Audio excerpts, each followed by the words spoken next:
We continue going through the book of Exodus with the overall theme being God delivers. And the title of the message that we will consider today is How to Get Along with God and Others, which is taken from Exodus chapter 20, verses 1 through 17. Familiar passage, the Ten Commandments. Do you have a tough time getting along with other people?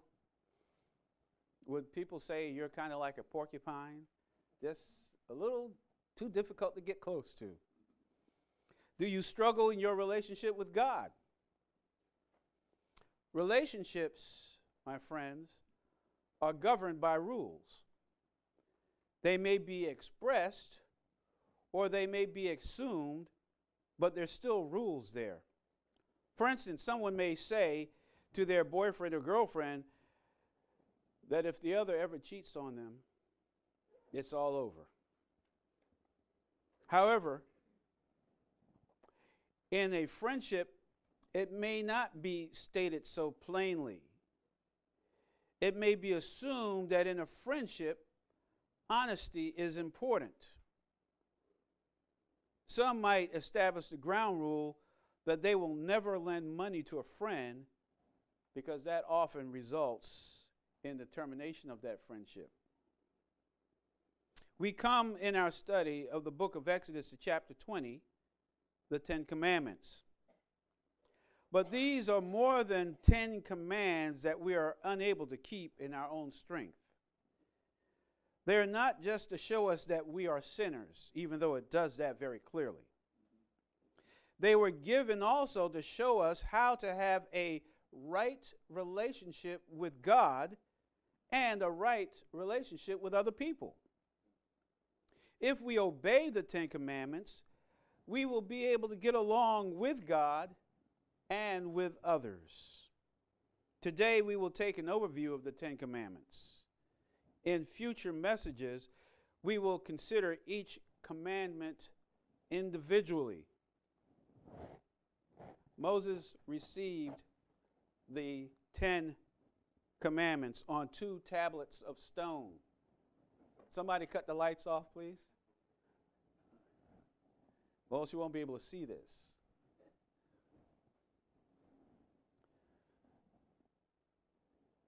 He received the 2 tablets of stone on which were recorded by the finger of God the 10 Commandments. But some people have trouble with the King James Version of the Ten Commandments. About a year ago, a little more than a year ago, I received an email from Kelly Ganges. And of course, he's conveniently not here today, so I can talk about him. He sent to me, for those who cannot understand the King James Version of the Ten Commandments, the Ten Commandments Ebonics style. And if I'm ever going to share it with you, this is the time to do it. The Ten Commandments Ebonics style. Number 1, I'm God, don't play me. Number 2, don't be making no hood ornaments and charms out of me or like me.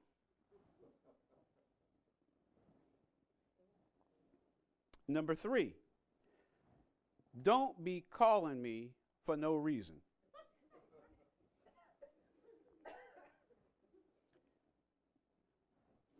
Number 4, y'all better be in church on Sunday, and not just the Sundays when it's Mother's Day, Easter, and Christmas. Number 5, don't diss or cuss out your mama. And if you know who your daddy is, don't diss him either.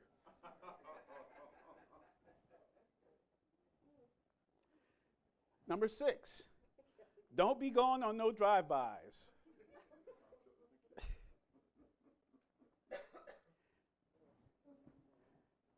Number 7, Stick to your own boo. That's thou shalt not commit adultery. But number 8, don't be borrowing stuff and don't give it back.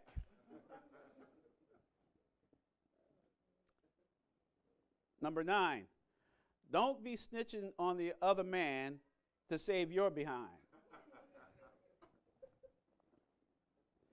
And number 10, don't be eyeing, scheming your homie's crib, ride, woman, or nothing. Those are the 10 Commandments, Ebonic style. Well, enough fun. Let's turn in the Bible to Exodus chapter 20.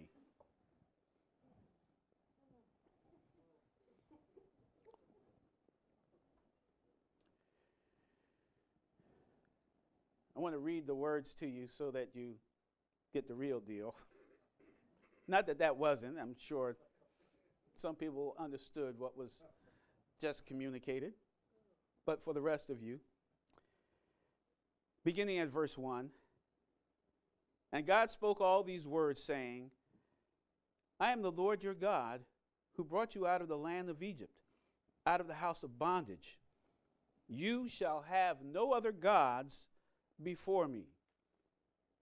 You shall not make for yourself a carved image, any likeness of anything that is in heaven above, or that is in the earth beneath, or that is in the water under the earth. You shall not bow down to them, nor serve them, for I, the Lord your God, am a jealous God, visiting the iniquity of the fathers upon the children to the third and fourth generations of those who hate me, but showing mercy to thousands, to those who love me and keep my commandments. You shall not take the name of the Lord your God in vain, for the Lord will not hold him guiltless who takes his name in vain. Remember the Sabbath day to keep it holy. 6 days you shall labor and do all your work, but the seventh day is the Sabbath of the Lord your God. In it you shall do no work, you, nor your son, nor your daughter, nor your male servant, nor your female servant, nor your cattle, nor your stranger who is within your gates. For in 6 days the Lord made the heavens and the earth, the sea and all that is in them, and rested the seventh day. Therefore the Lord blessed the Sabbath day and hallowed it. Honor your father and your mother, that your days may be long upon the land which the Lord your God is giving you. You shall not murder. You shall not commit adultery. You shall not steal. You shall not bear false witness against your neighbor. You shall not covet your neighbor's house. You shall not covet your neighbor's wife, nor his male servant, nor his female servant, nor his ox, nor his donkey, nor anything that is your neighbor's. Now, as we look at this passage, which clearly shows that we are sinners, because we have broken many, if not all, of the 10 Commandments, and we're told that if we've broken one, we've broken them all anyway. I want you to also see that this talks about establishing a relationship. These commandments have a lot to do with how we get along with God and how we get along with other people. In the first 2 verses, God establishes his relationship with his people. He establishes his relationship with his people. Look at verses 1 and 2 with me again. And God spoke all these words, saying, I am the Lord your God, who brought you out of the land of Egypt, out of the house of bondage.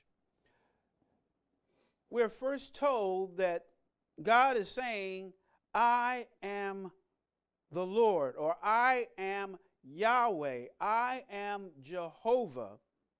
This is the name that he revealed to Moses back in Exodus chapter 4. I am who I am. And when he gives that name, I share with you that it defies any mental image. When someone says, I am who I am, I mean, how do you picture that? You can't come up with a picture. If he says, I am a mighty warrior, you will put, a coat of armor on him, and you get an image of a soldier. You get something. If he says, I am a loving God, then maybe you think of a grandfatherly kind of thing. Some kind of image comes to your mind. When he says, I am who I am, what do you do with that? You can't come up with a mental image.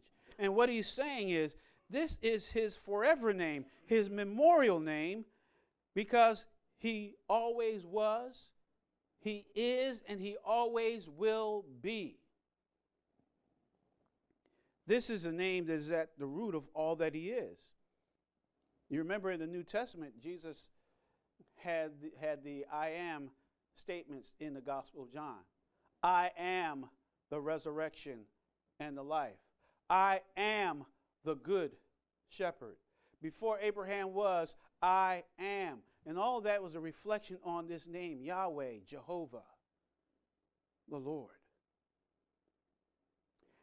He is establishing his relationship with his people. He says that I am who I am. I am the God that revealed himself to Moses, your leader. I am. Also told in verse 2, I am the Lord your God. I am your God. This is the God who has chosen his people. They didn't choose him. He chose them. He says, I am your God because you are my people. I own you. You belong to me. God is establishing his relationship with his people. He went out and selected a people. They didn't select him. He says, I am the Lord, your God, who brought you out of the land of Egypt. I am your deliverer. Remember what I have already done for you, is what he's saying to the children of Israel. I am who I am. I am your God because I chose you and I own you and I delivered you. And how does this relate to you and me? In the same way, God is our God. He has chosen us. We belong to him. He has delivered us. So you see, he is establishing the relationship. We couldn't establish a relationship with God. He had to establish the relationship first because he is the greater. The greater is the one who can establish a relationship with the lesser. The lesser can't barge into the presence of one who is greater and say, I want to have a relationship with you. You kidding me, kid? Now, I don't know you. You're nothing to me. But it's when the one who is greater extends himself to another who is less and say, I will allow you to enter into a relationship with me. God does that for his people. God establishes his relationship with his people. But God also does something else in this passage. God determines their relationship with him. Verses 3 through 11. You shall have no other gods before me. Now, before I get to that, let me say something very important. That when it comes to relationship, it comes down to R-E-S-P-E-C-T. Tell me what that means. No, that's. It comes down to respect. It comes down to respect. Now notice, God says in verse 3, you shall have no other gods before me. What he's expressing here is we are to respect his position. Respect God's position. He is without equal. He is the most holy God. He is unrivaled. There's no one else like him. There's no one greater than God. Really, he's God all by himself. And so he says, if you want to enter into a proper relationship with me, then respect my person, my position. I am God, and there is no one else. But secondly, in verse 4, he says, you shall not make for yourself a carved image, any likeness of anything that is in heaven above, or that is in the earth beneath, or that is in the water under the earth. You shall not bow down to them nor serve them, for I, the Lord your God, am a jealous God, visiting the iniquity of the fathers upon the children to the third and fourth generations of those who hate me, but showing mercy to thousands, to those who love me and keep my commandments. This is about respecting his person. God says if we are going to enter into a relationship with him, we have to respect his person. Therefore, we will make no idols, because they are inferior misrepresentations of him. They're inferior because they're less than who he is, and they're not even representations, they're misrepresentations. Now, some people will try to create a God in their own image. You know, the problem with trying to create an image of God is that we're looking through human eyes. We can't see God for who he really is. And so anything that we come up with will be stained with humanity. And so we will make a God who looks like a person as we see people. We may put a cape on him and say that he's Superman, but he's man. You see, anything that we do to try to visualize God diminishes God. And so he says, don't make any carved image. Don't make any kind of representation. Yes, you know that I'm all powerful, but don't make a bull out of me. I'm more powerful than a bull. You can come up with anything that you think symbolizes power, but it's not going to symbolize God. He says no images, no idols. Because what happens is you will inevitably transfer your worship to that thing that you have created, forgetting about me who is above that thing that you have created. You will wind up worshiping things and not the Creator. So he says, don't do that. We want to enter into a right relationship with God. We have to respect his position. He is number one. We have to respect his person. We can't come up with anything that looks like him, so we shouldn't even try. Thirdly, we need to respect his character. Verse 7. You shall not take the name of the Lord your God in vain, for the Lord will not hold him guiltless who takes his name in vain. In Scripture in particular, but in life in general, your name is associated with your character. In the Bible, the names of people had something to do with what kind of person they were or were going to be. Names weren't chosen because they sounded good like they are today. Those names meant something. But even today, names mean something, because whatever your last name happens to be, you know that if you go out and do something stupid, you have besmirched the name of your family. Right? Amen. And your parents are quick to say, hey, you know, when you go off to college, remember who you are. Because when you do something bad, horrible, nasty, they're going to find out what your last name is, and it's going to make everybody in your family look bad. You're going to hurt the character of your family. Name is important. The name means something. God says, don't be flippant with my name. Don't take my name in vain, because then you make me common. You make light of who I am, my character, my being, who I am. You make people think lightly of me. And so when God's name is attached to curse words, we diminish God's character. When we say, oh God, oh God, oh God, you know, for no apparent reason. We're just making him some kind of saying. But we'll look more in detail when we come to that commandment. As I said, we will examine each one individually because I think they all deserve that much attention. Let's move on to the fourth. In verse 8, God says, remember the Sabbath day to keep it holy. And then gives reasons why. But this is to respect his day. Respect his day. Keep the Sabbath holy. If we want to enter into a right relationship with God, we have to spend time with him. And he has provided a way in the calendar for us to set aside time to spend with him so that we are without excuse. Some people work all the time, workaholics. So I don't have time to go to church.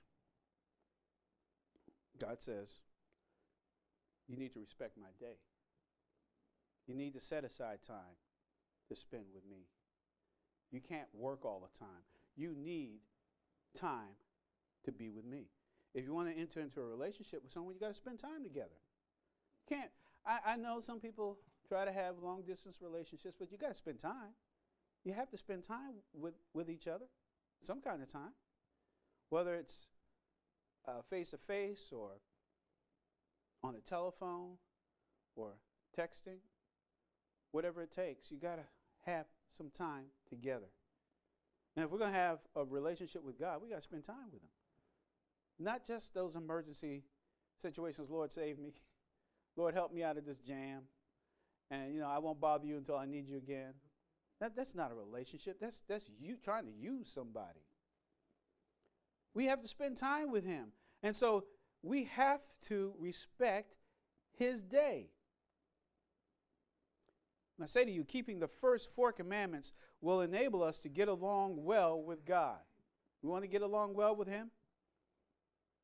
Then we have to respect his position as number 1.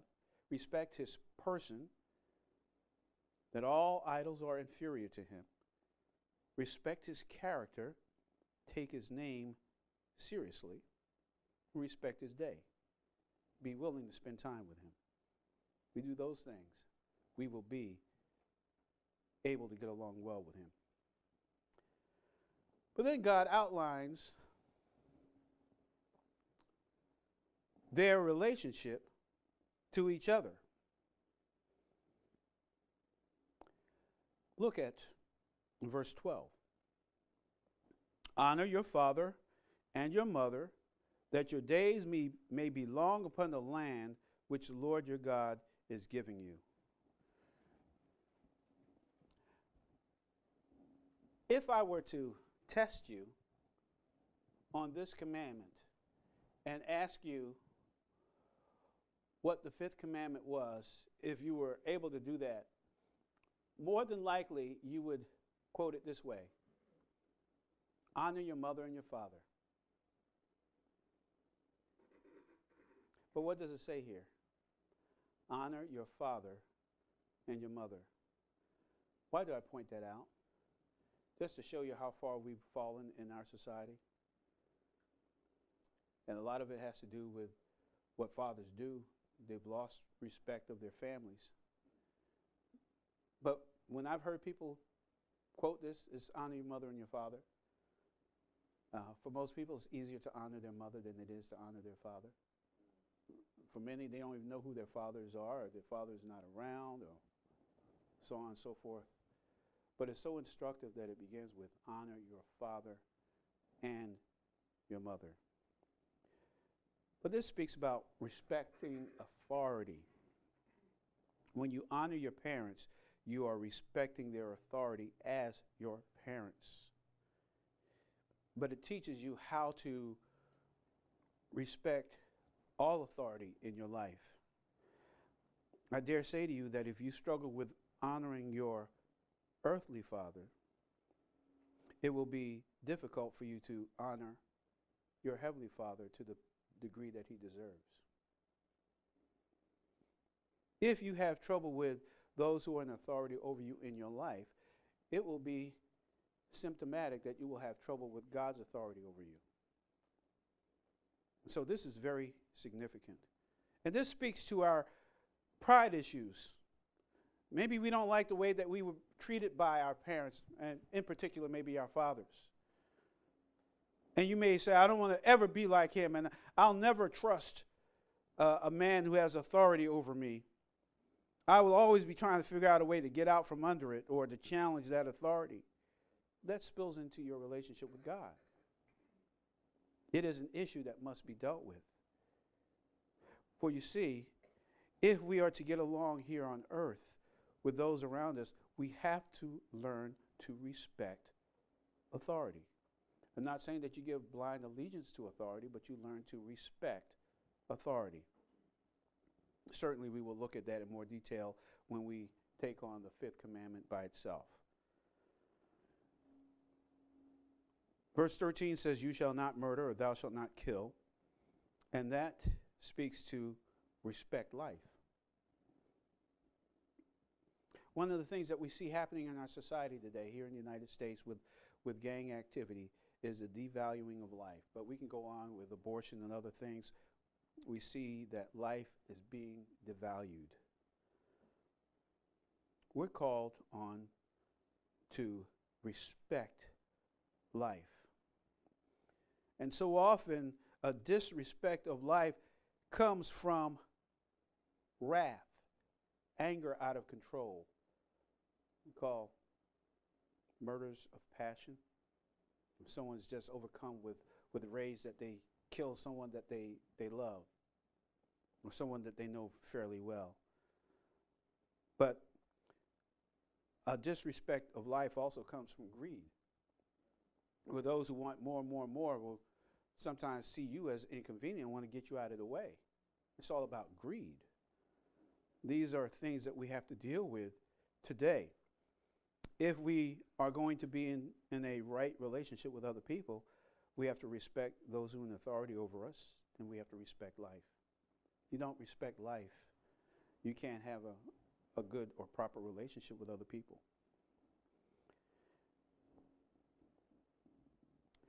Verse 14 says, you shall not commit adultery. That speaks to respect marriage and sexuality. Respect marriage and sexuality. There's no place for adultery if you want to have a right relationship with people around you. For you are violating the sanctity of marriage. You are breaking the covenant of marriage. You're allowing lust to control you, which is sin. And this breaks down relationships. It does not build up relationships. Think of an example in the Old Testament of Amnon raping his half-sister, Tamar. I mean, he had this burning, lustful desire for her. And she said, you don't have to take me by force. You asked our father David, because they had the same father, different mother. Ask our father David, he will give me to you. Let's do it in the right way. But no, he was burning with passion and lust. And he took her by force. And immediately after he fulfilled his lustful desires, he hated her with the same passion that he lusted after her before. And he cast her out. And now, her life was destroyed because of his 15 minutes of pleasure. And it wound up with her telling her brother Absalom, and Absalom eventually killed Amnon, and the whole family was just screwed up. But it comes from lust. God says that if you're going to have a right relationship with other people, you have to respect marriage and you have to respect sexuality. Because these are things that will tear at the fabric of families, of communities, of nations. Do right. Control your lust. The next commandment, verse 15, is, you shall not steal. And this speaks to respect another's property. Respect another's property. We don't when we are slothful and lazy. We are too lazy to work to get what we want, so we take what somebody else already has. We look for the shortcut. The shortcut is to steal. Or we see what somebody has and we are jealous. We're envious of what they have, so we take it away from them. Or it's just plain greed. We steal because we just want more and more and more and more. We don't have enough money for it, but we want it, so we take it.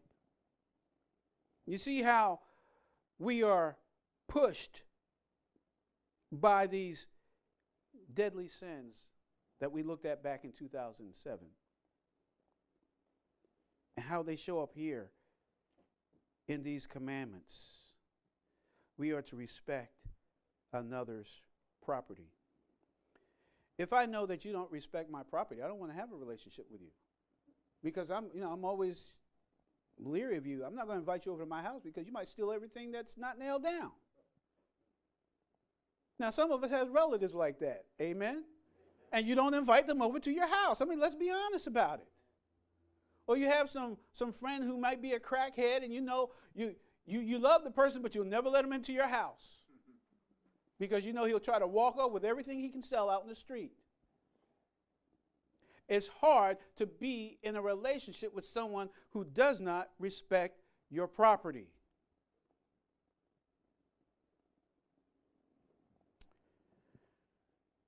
The next commandment is, you shall not bear false witness against your neighbor. And that speaks to respect the truth. Don't bear false testimony. Don't lie. Don't try to get over on someone by telling a lie, by concocting something to get them into trouble so that you get yourself out of trouble. That is dishonesty in a relationship, and it will break a relationship. So you see that God is outlining for us, if we want to have a good relationship with other people, then we have to respect the truth. We have to be truthful in our relationship with that person, not trying to get by or get over on them.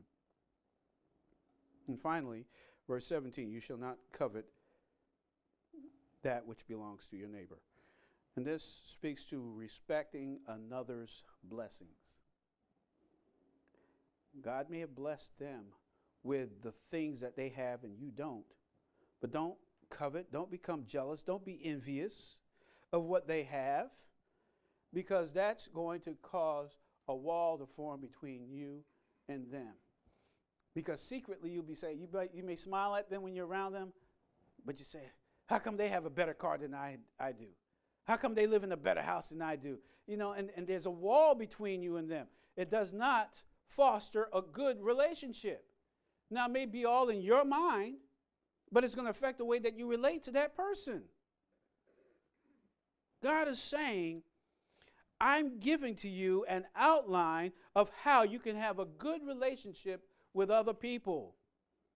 It begins with respecting authority. In your own home first, honor your parents. But you have to respect life. Don't murder.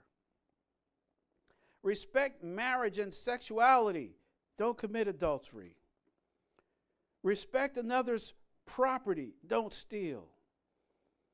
Respect the truth. Don't bear false witness. Respect another's blessings. Don't covet what they have. If we respect others according to these commandments, we can get along well with them. Now, you know there's two sides to the relationship. You may be willing to get along with them, but they may not want to get along with you. But you are responsible for your part. God is saying, this is what you need to do so that you can get along well with others. Now, let me make a couple of observations for you. First, sin is most clearly seen in our human interactions. I can sin by myself, but sin is most clearly seen in the way that I deal with other people. I steal from another person. I get angry and I lose my temper at what you said. You see that. You can see my sinfulness. you can see the look of jealousy on my face. So it's in our interactions with other people that sin is more clearly seen or revealed. Second, sin is a violation of our relationship with God and our relationship with other people. My third observation is that love is the glue for relationships. What causes a relationship to hold together? It's love, and I'm not talking about that warm, fuzzy feeling. I'm talking about what love truly is. And that's why Jesus says in Matthew 22, in response to the lawyer who asked him, what's the great commandment? He gives two. He says, the greatest commandments are to love God and to love your neighbor. If you look at the 10 commandments, the first 4 relate to loving God. This is how we can be in a right relationship with him. Loving our neighbor is seen in 5 through 10 in the way that we relate to other people. But then Jesus says, but the greatest is loving God. Love God with all your heart, with all your soul, with all your mind, with all your strength. Do you realize that if you truly love God, you will obey him? And if you really obey God, then you will deal rightly with your neighbor. So you see why that is the greatest commandment. If you truly love God, then you will love others. But he says, look, if you can't love others, how can you love me who you don't even see? So, what is the point of the message today? Let the 10 commandments guide your relationships. Let the 10 commandments guide your relationship with God and your relationship with others. If you're not a believer in Jesus Christ, the 10 commandments show us how sinful we are. You cannot keep the commandments in your strength. Because you can't keep them, that makes you a sinner. And sin separates you from God. You have no hope apart from what God has done for you in the person of his Son, Jesus Christ, who died for your sins. Admit that you are a sinner. Believe that Jesus Christ died for you and receive him as your Savior. For believers, are you having a problem in some relationship? Which of the commandments is being violated? Ask God to help you to obey that commandment in light of that relationship. How about your relationship with God? Which of the first 4 commands is hard for you? Ask God for grace to obey it to get better. How can you pass this message along? Think of someone you know with whom you can share the relationship principles contained in the 10 commandments. Show them how the 10 commandments relate to how we can have a right relationship with God and how we can have a right relationship with other people. Join me now as we close in prayer.